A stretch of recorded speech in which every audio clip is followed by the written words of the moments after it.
Do, do, do, do, do.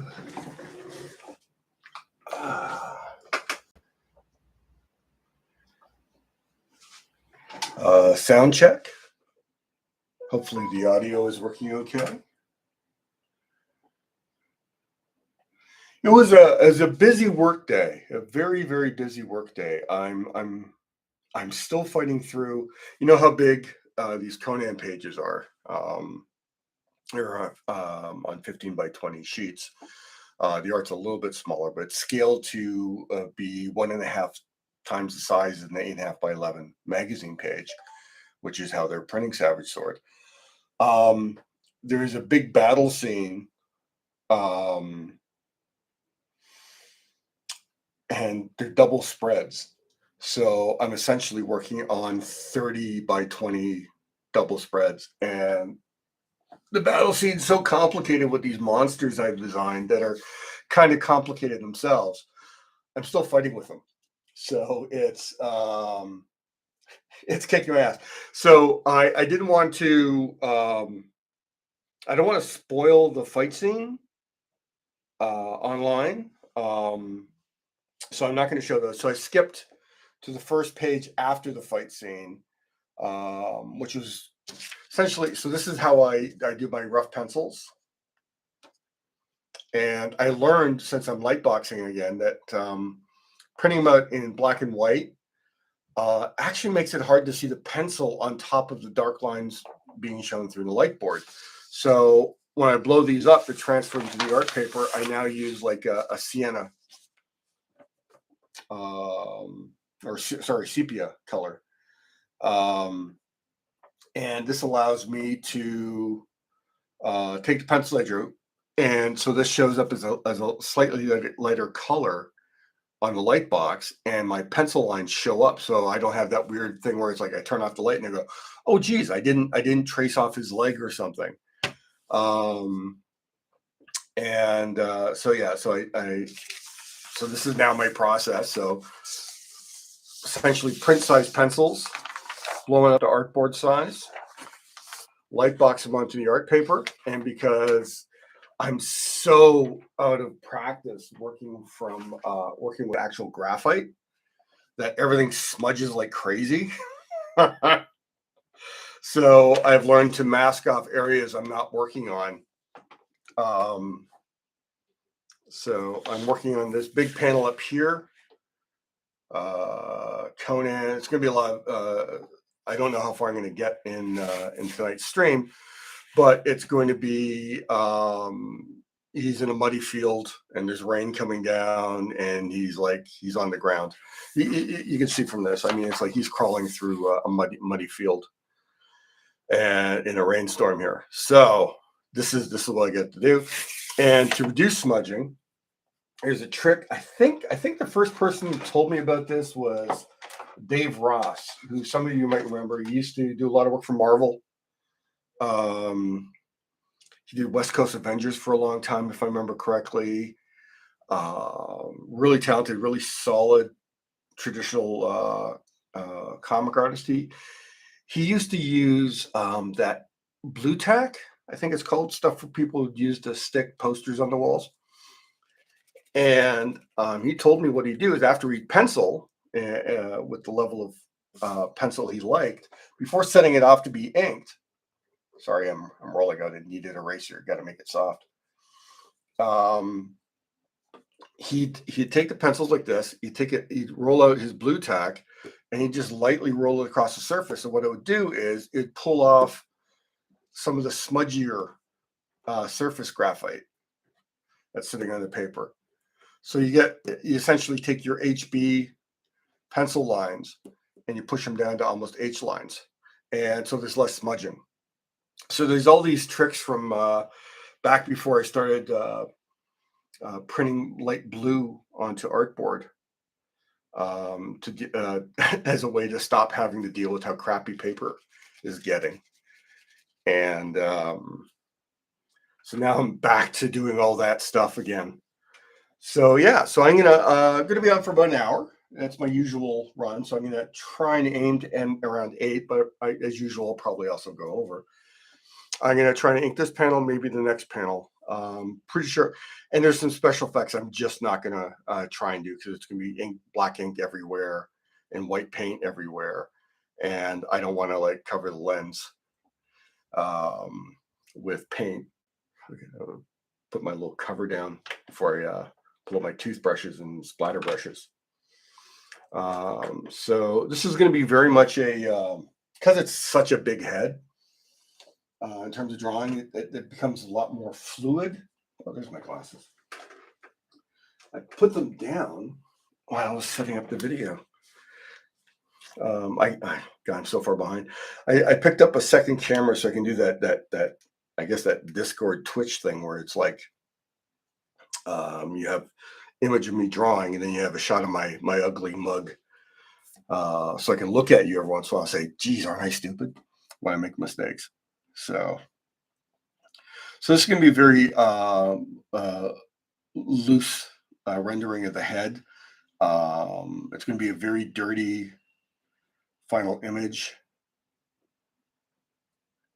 because of all the special effects that are going to be going everywhere. There's going to be a lot of mud, a lot of rain, all that good stuff, all those special effects. I gotta tell you, one of my pet peeves about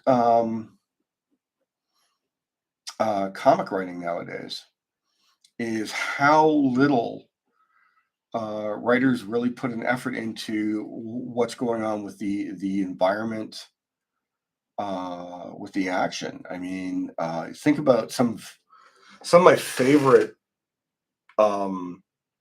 comic books of all time have really made the effort to define the weather, make the weather an aspect. Think of the anatomy lesson from Swamp Thing, if you've read that, with Woodrue watching the rain hit the pane of the glass in the building he's in, and he talks about how it's raining in Gotham, and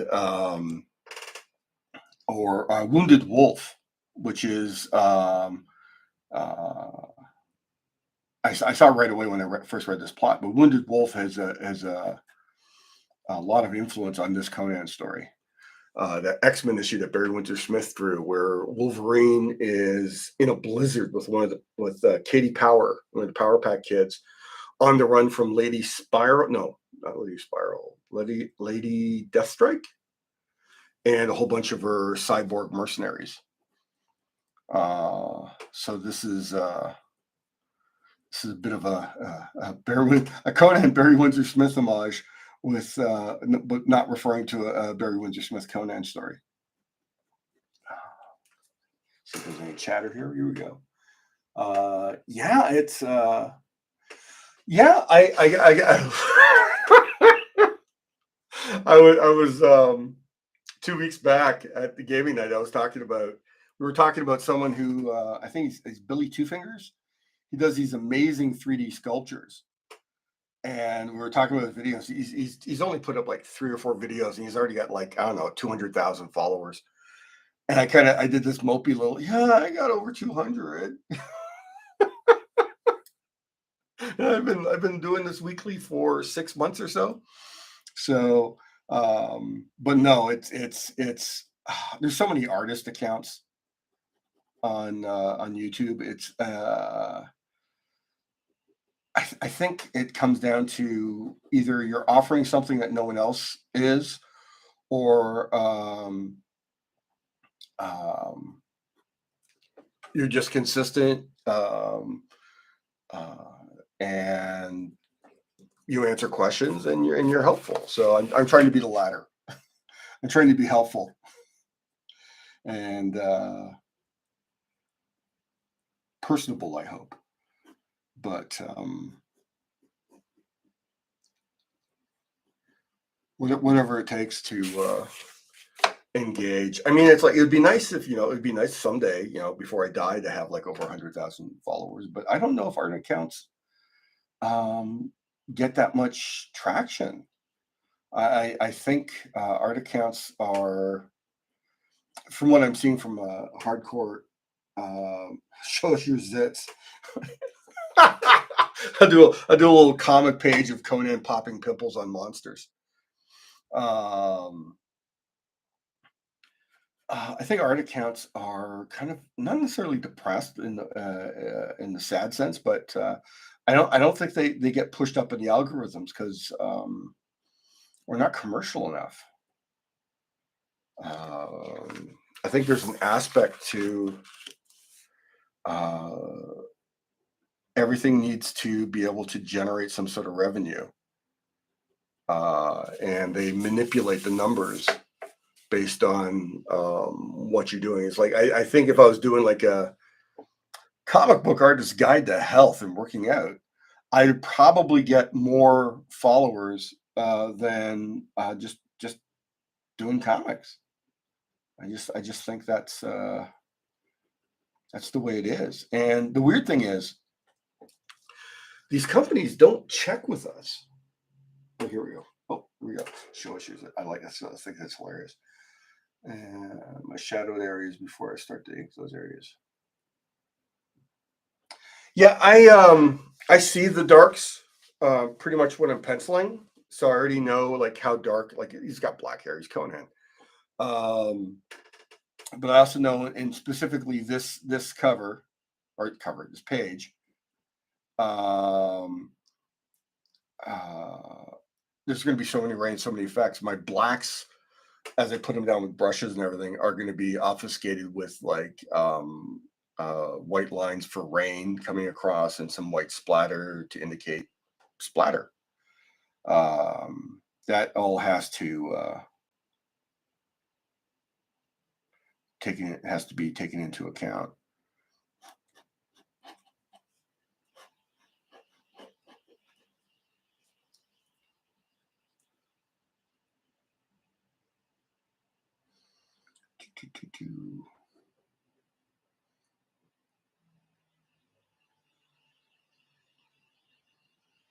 And the best part about like when I'm doing essentially a special effect sequence like this with inclement weather everywhere, um,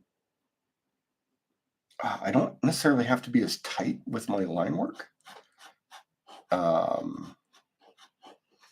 everything's going to be so covered.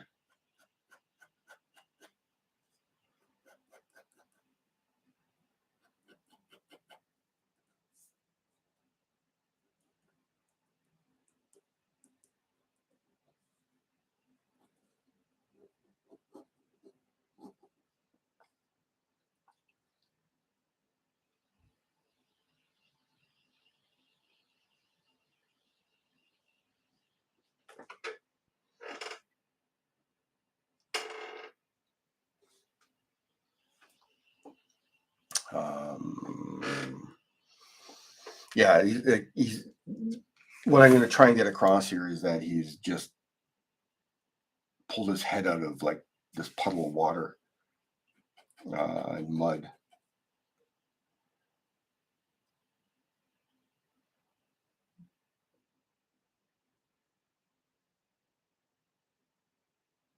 I don't actually think there'd be a highlight in his eye. I think his eyes would actually look really, really dark in this. It's also one of those things where this is a night sequence. So even with all that, I might still, after I render all this, I might still go in with my rubber stamps and just bam, push everything back.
I don't know if anyone just heard that because it sounded like someone's cars just backfired outside my building.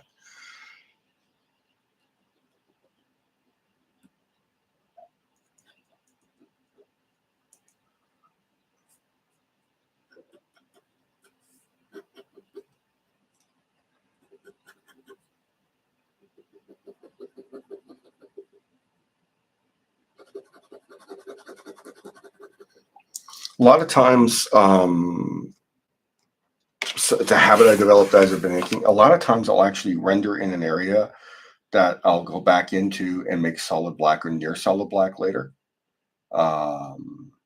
Just thinking about doing like just what John said about doing his shadowed areas first. I generally know where all my dark areas are going to be, um, but I'm not entirely sure. I'm always 100% confident in how dark or how much texture I need to run on those levels. If that makes sense. I'm always second guessing. Like the way that eye kind of pops in.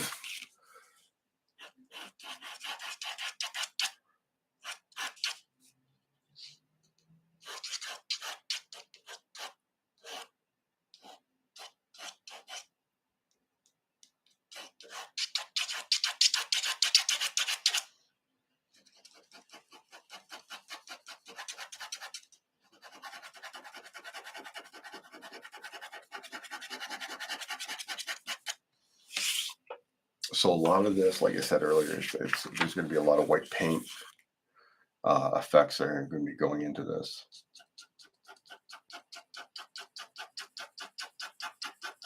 Push that further side of the face back a bit.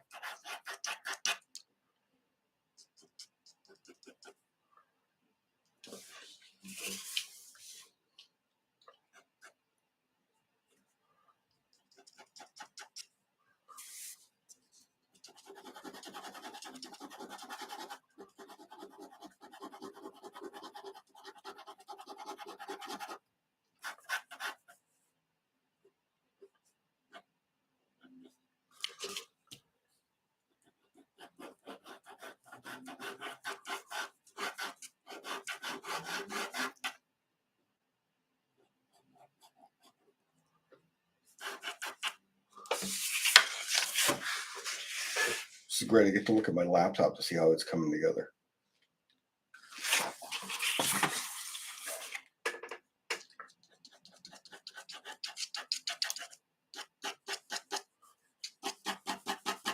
This is the other benefit of masking off areas. If I'm doing really energetic drawing from the shoulder stuff, I don't have to worry about drawing into the other panel. So I can just go from the mask area.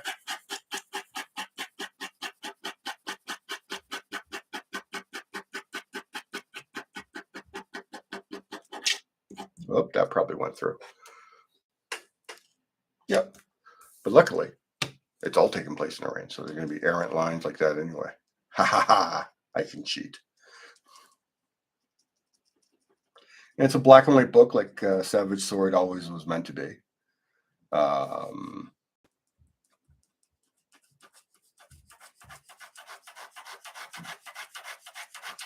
Which I think is the big thing. It's like I'm going to go in, mostly for daytime scenes. I'm going to go in and I'm going to add some digital ink wash because this might still get reprinted in color at some point. And I don't want digital ink wash to be messing about with. Actually, I need to messing about with any future color applications.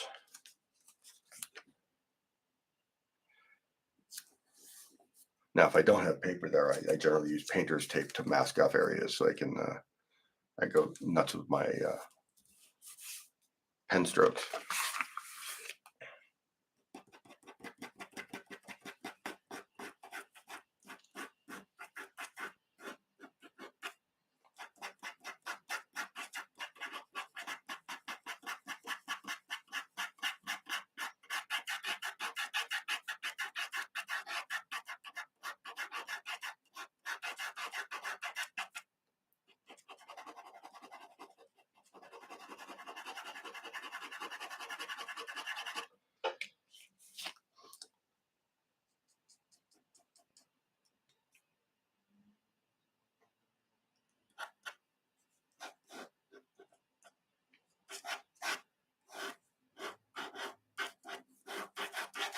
Gotta make it look like it's, hair in the rain type of thing. It's all sopping wet, and if you're moving quickly, it flies off with like weird kind of ropey strands of hairs brought together by the moisture.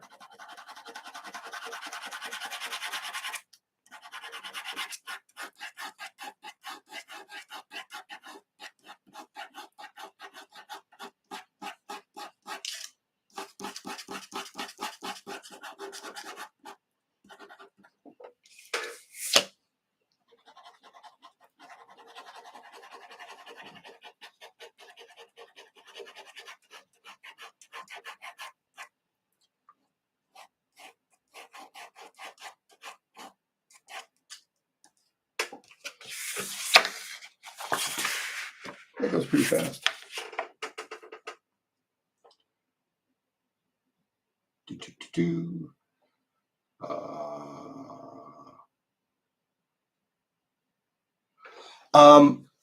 Yeah, mostly I use a wide variety of pens. This is a 03, which gives me nice fluid lines on this Corsair Strathmore 300 paper.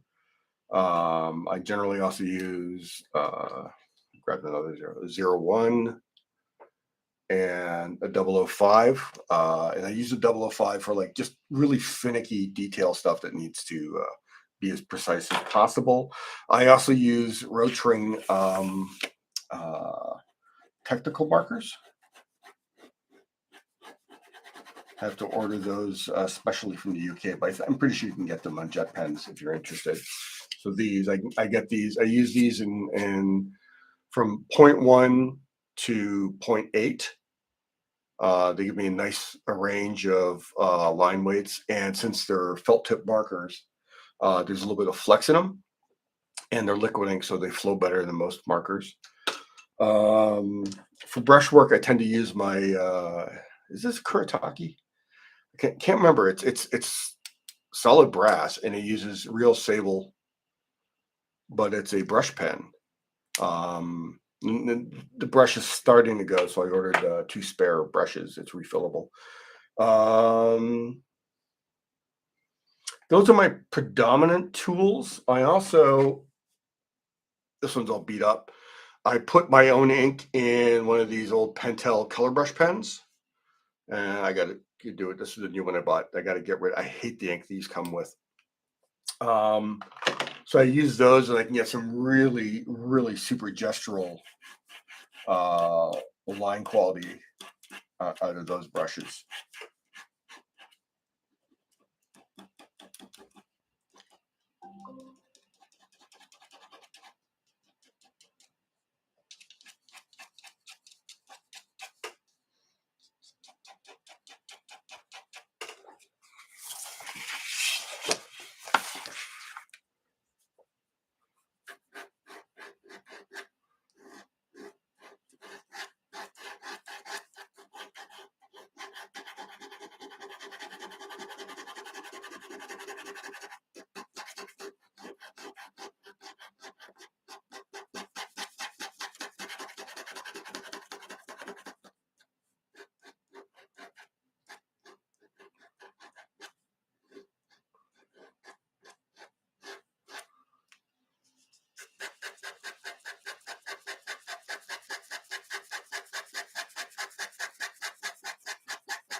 Okay, so maybe I won't use the rubber stamps. I think the line work's working great here.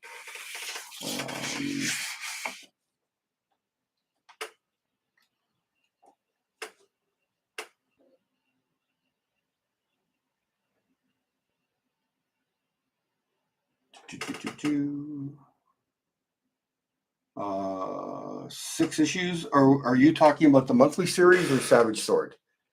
Because I don't think they've even solicited the first issue of Savage Sword. I could be wrong. I don't generally pay attention to that stuff. I'm terrible for that. It's like when Second Coming gets solicited, I'm like, oh, it's coming. Great, good thing I got a lot of it done.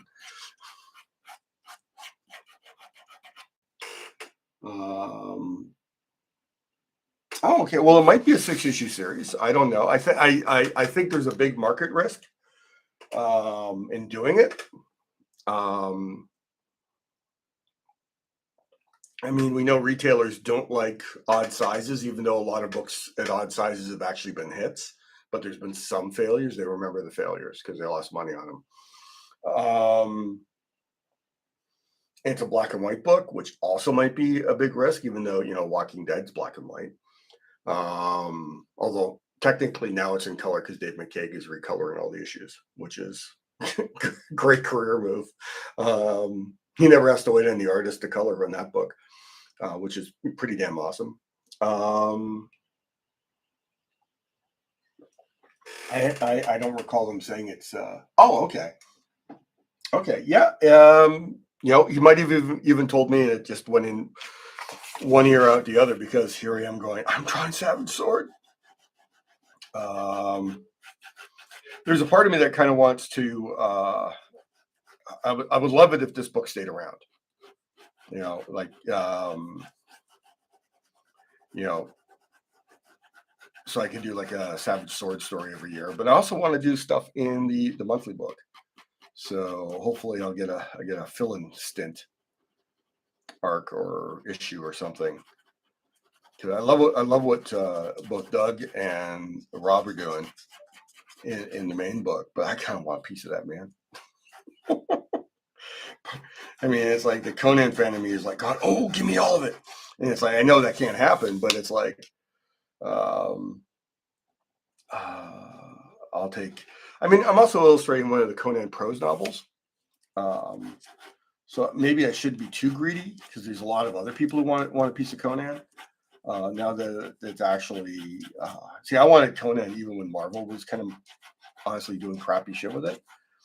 I mean, and I'm not talking about what Jim Zub. I thought what Jim Zub did on Conan was pretty damn good. And not just because he's a buddy, but I mean that whole put Conan in the modern Marvel age, and I think the best gag was him, mocking Doctor Doom for wearing a mask. Apart from that, it was all pretty forgettable. Everything I heard was like, I mean, yes.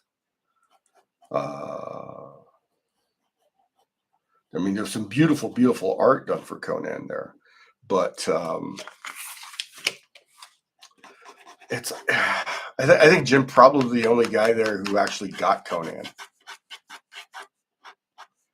which is probably a dangerous thing to say.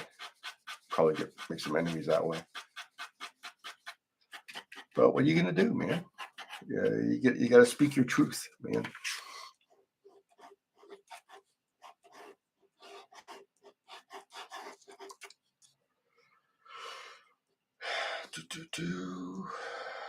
Lighting's coming from the top.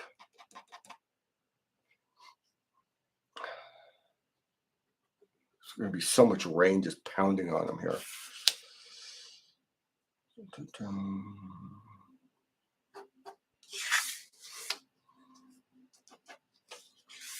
see here.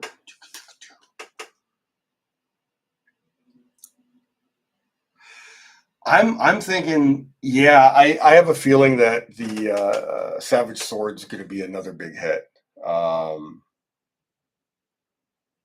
Fingers crossed. I mean, I'm not in the first issue. Initially I thought it was going to be the first issue, but they got some really big names on board, and they went, you know what? I think we should launch with the really big names. And I'm like, yeah, I can't begrudge you that, man. There's a lot of conversations I'm not party to, which is fine because I can do my own stuff too. Yeah,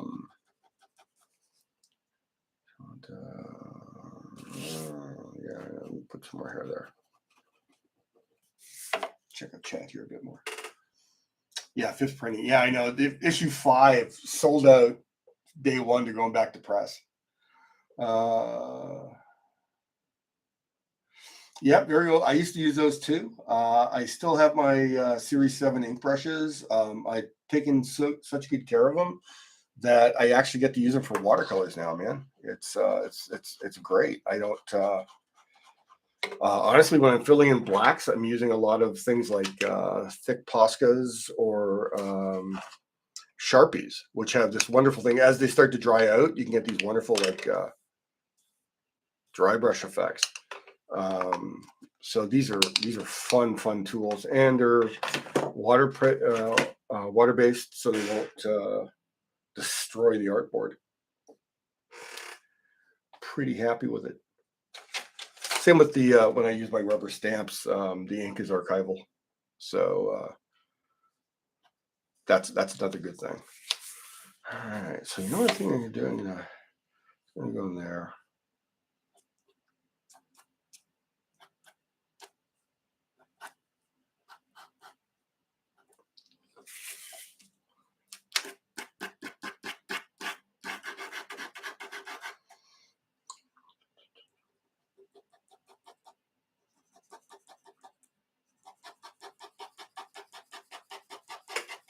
I'm gonna do a gradated tone of essentially it looks horizontal, but it's vertical hatching. So then I can build up values into shadow here. In fact, I'm gonna take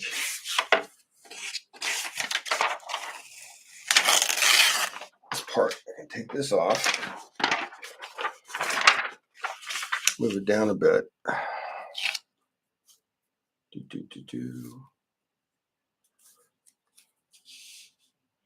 Just tap it here. I'm going to put some actual tape on the bottom part of this panel so I can just go crazy with it.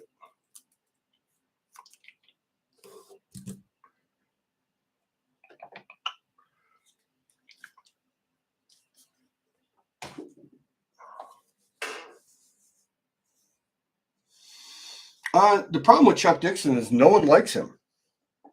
He's a terrible person to work with. Don't necessarily want to get into it, but I mean, he's just there's a reason why he's hardly working, and it has nothing to do with how fondly he triggers people's nostalgia. So I wouldn't work with him. Solomon Kane is coming back. I believe. Oh God, I'm blanking his name. The guy took over New Warriors after I quit. Patrick Zurcher. Patrick Zurcher is apparently writing and drawing Solomon Kane.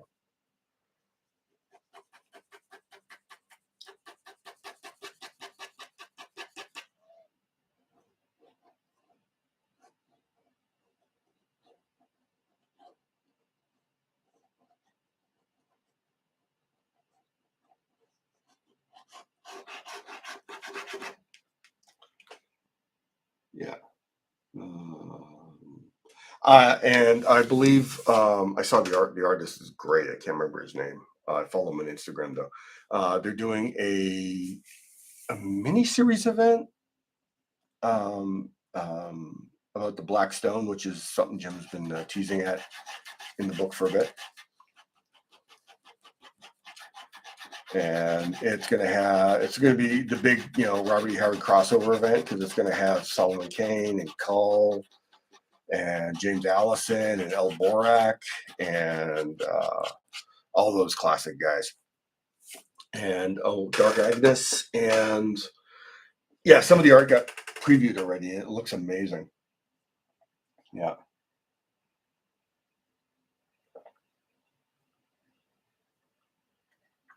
Yeah, in terms of Solomon Kane comics, two that stand out is Howard Chaykin drew a story that ran in Savage Sword, and it was Kane assassinating an historical figure. He sneaks on a boat and he kills somebody who deserved to die. And then there was that Brett Blevins partially drawn. I remember it was like a 5-issue Solomon Kane series, and I know Brett Blevins drew some of it, and it was just beautiful. And I think it had 1 or 2 Bill Sienkiewicz covers, and I loved it for the Brett Blevins and the Sienkiewicz, of course.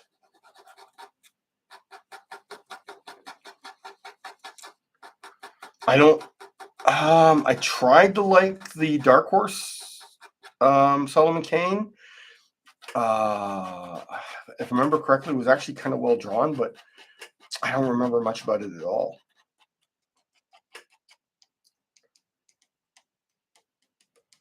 Yeah, throw some dirt here before I forget that, it's supposed to be super dirty. It's crawling in the mud, baby.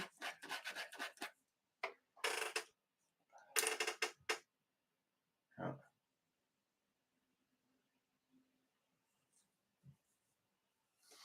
Yeah, there's part of me that would like to do. I think straight up adaptations. I don't know that there's really the fan base for them anymore. I mean, the stories are already there, right? So it's like, um, I'd love to do pastiche stories, like this is a pastiche Conan story, of course, because Howard didn't write it, so to my mind that automatically makes it pastiche. But I would like to do an Elborak story. Um, I loved Lost Valley of Iskander and some of his other pretty much all the Elborak stories. But I'd like to go more into that kind of like Lovecraftian horror realm that a lot of Howard stories want to. Like do a straight up, horror adventure yarn with Elborak. I don't think that's been done. I actually don't know if Elborak's been in any comics. I'm completely blanking. If it was, then there must have been something about it that either I missed it completely, or there was something about the project that just did not interest me. Which is a terrible thing to say because people work hard on their work. Um,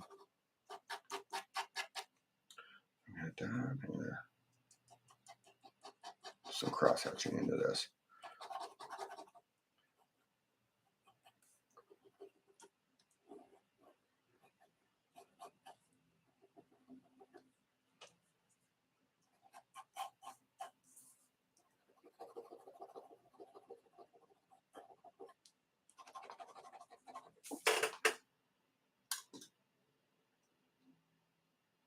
Yeah, I mean, it's. I remember some of the stories. I mean, again, they're written in the teens and 20s, and some of his solutions were it's like, oh, it's a supernatural monster, but it can only be killed by lead, which happens to be in my bullet, so game over. Uh, I remember having a discussion with my friend who thought, you know, that was fine. No, so I thought it was beyond belief that Howard, did that sort of thing. And I said, well, everything that kills a vampire, apart from sunlight, which doesn't in the Dracula novel, um, could kill a person. I mean, you put a stake through my heart, I'm dead. You cut off my head and stuff my mouth with garlic flowers, I'm dead. Um, so I don't necessarily see Howard saying, yeah, lead bullets are the only thing that can kill these pigeons from hell. I mean, that's perfectly fine to my mind. In fact, I'm going to use that dry brush.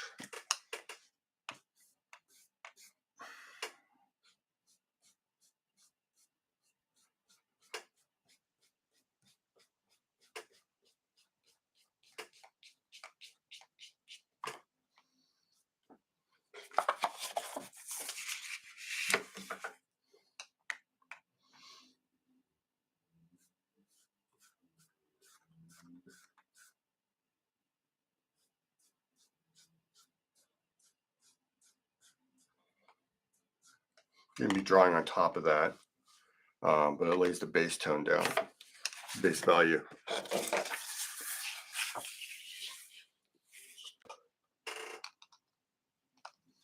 Yeah, his stories are kind of long and convoluted.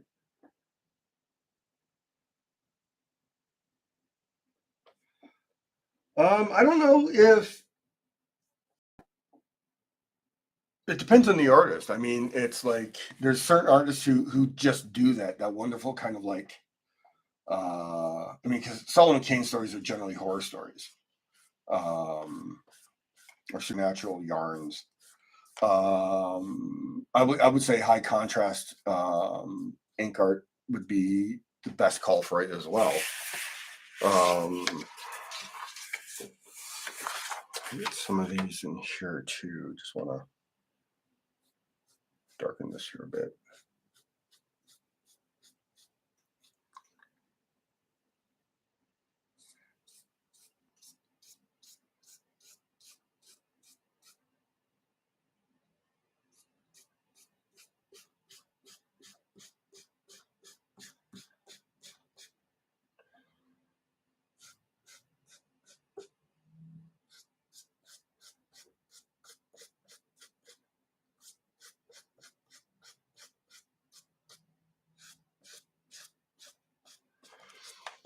I mean, I would like to do Solomon Kane, but again, I probably want to either work with a writer I really want to work with, or I come up with my own yarn.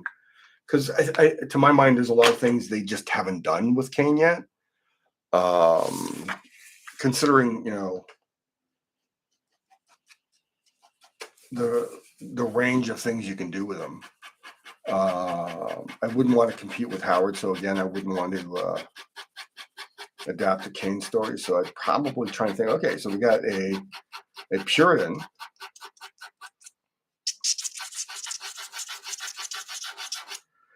Where is he? Why is he there? There's almost like a weird kind of aspect to Hellboy to Solomon Kane. It's I mean, Solomon Kane's Hellboy with that sense of humor, because he's always going somewhere. He's always facing something bizarrely horrific. There's always that oh crap moment, and then he solves it, usually violently. So yeah, I that would be a cool thing. Hey, Mike, write me a Solomon Kane story. It's like, nah, I don't want to do that. Mike's semi-retired, so still pestering him every once in a while to let me do Hellboy officially.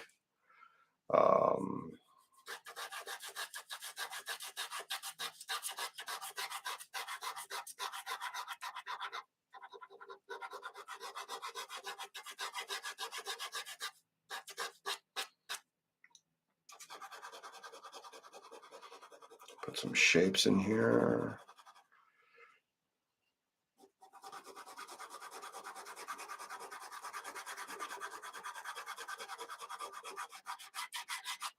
I'm trying to think. As soon as you said it has to be drawn a certain way, I'm trying to think of what artist who doesn't work that way would I'd love to see draw Solomon Kane. I mean, there's some artists who everything they draw is just absolutely gorgeous, like Olivier Coipel, who just draws everything so beautifully, and he's kind of like a mid-tone artist because he figures all that stuff out.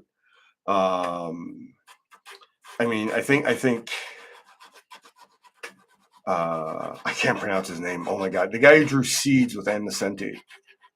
He'd be perfect for a Solomon Kane story. Daniel's unpronounceable, at least by me. It's unpronounceable by me. Okay.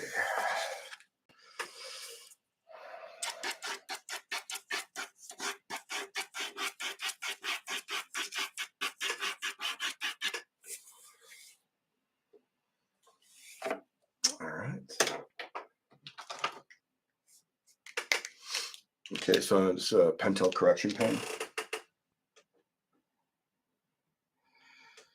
Trying to find. Well, I mean, yeah, Bernie rendered the hell out of everything. He's drawing Solomon Kane and Conan and all that stuff. To my mind, if you want those guys drawing it, seek out what they've drawn. I just want to make sure I get the right stroke with. There we go.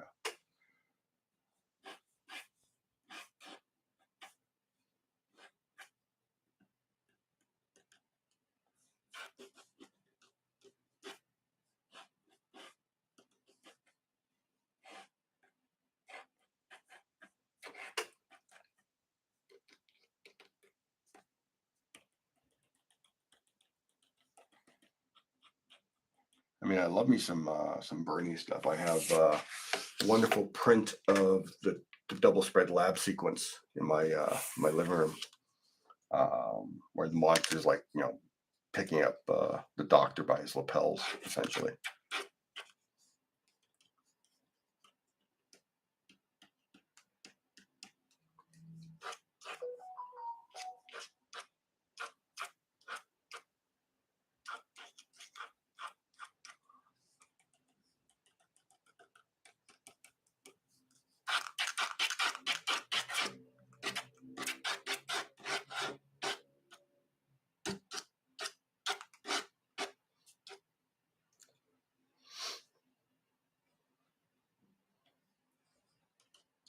Some of the stuff I'm doing with the like these weird kind of snake squiggles, I'm going to go back in and I'm going to put probably the 01 and the 005 against it to make it look like the water's running down his body.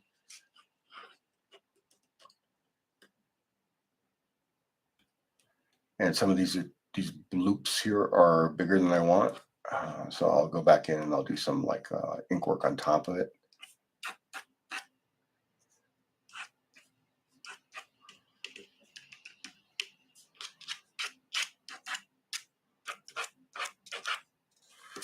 And of course, I'm doing the whole rain strokes, where some of these lines I'll also go up next to with a black line just to make them more distinct, make them pop from the background a bit.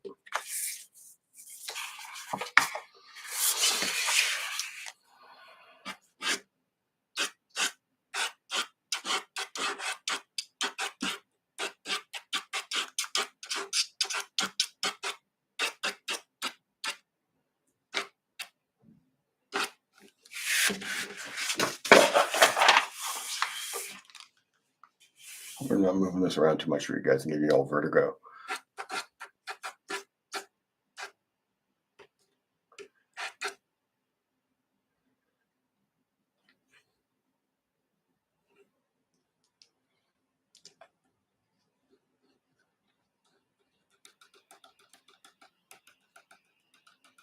This is blob splatter here. I'm doing these big dots to indicate like a lot of big water drops splattering up. And now I'm going with either a finer white paint pen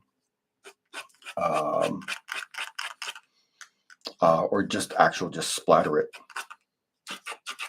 But again, I generally only do splattering like right at the end, like with white or black paint.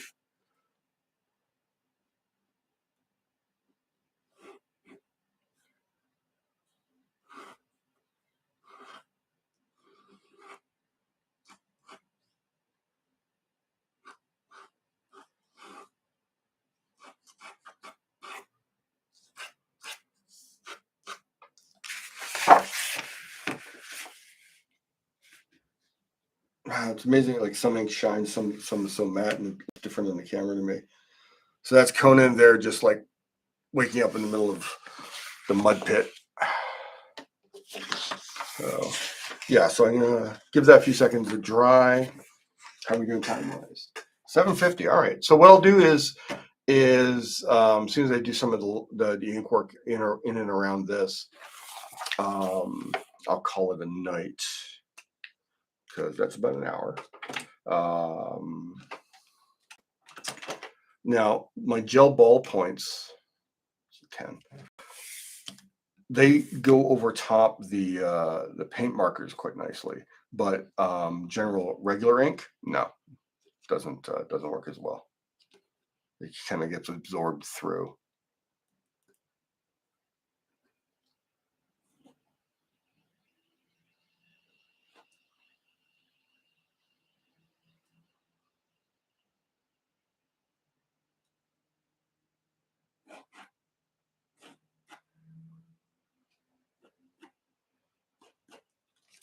I get some very subtle lines out of that there, but not ideal for this particular panel. But I have these acrylic paint markers as well, and some Poscas. This one goes on nicely. I can do a secondary splatter.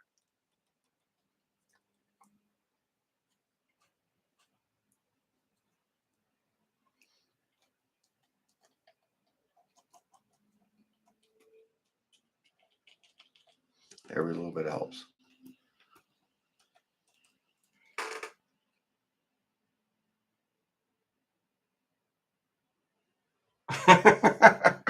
I turn the art whatever which way so I can work from my shoulder instead of my wrist.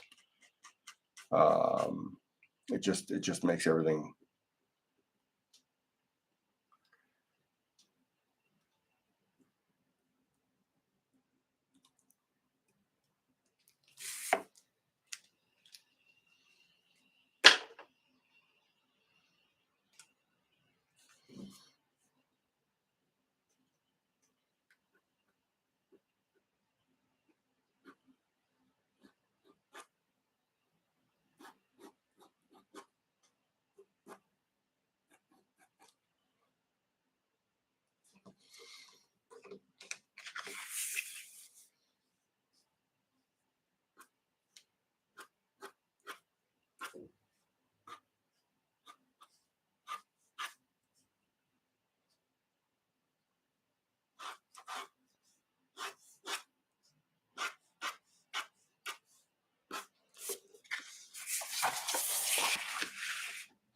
It's also these sheets are so damn big.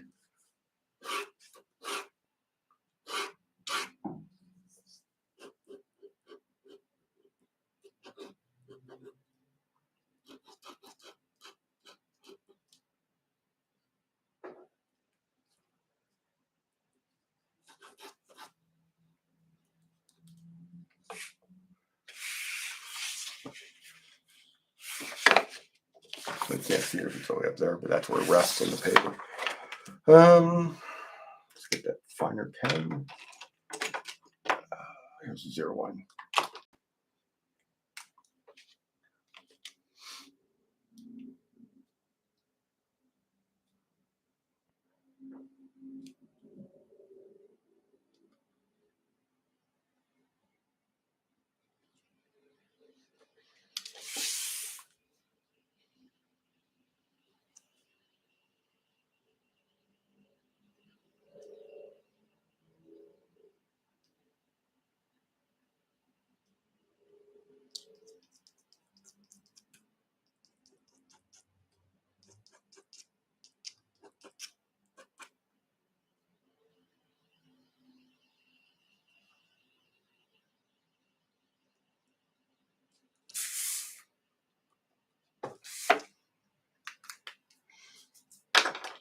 It's also kind of dirty, so I think I'm gonna take some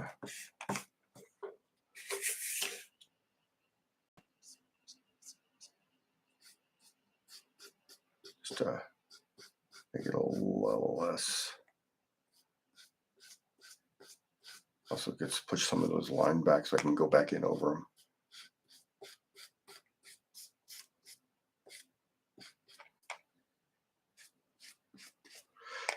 It's layers with this type of thing seems to make more of a benefit. Lines going over top of lines creates a certain amount of energy and depth.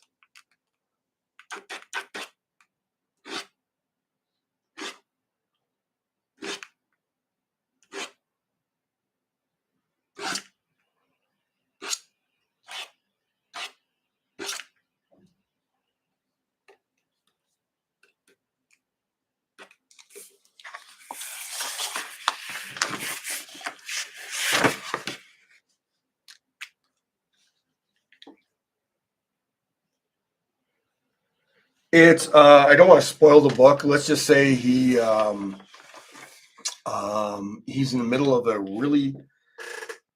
He was left for dead in the middle of a field, and he emerges from that state severely beat up, and he has to crawl through the mud to get to some form of safety. So that's pretty much all I can tell.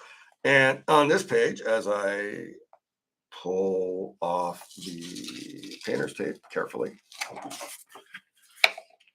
Here he is. He's obviously got something in his leg there. This other leg's messed up, but not showing it here. So he crawls through his field and he finds a copse of trees, and he kind of crawls, and it turns like there'd be like a basin in there in the middle of the trees. So he just slides into it through all the mud. So that's what's happening on this page.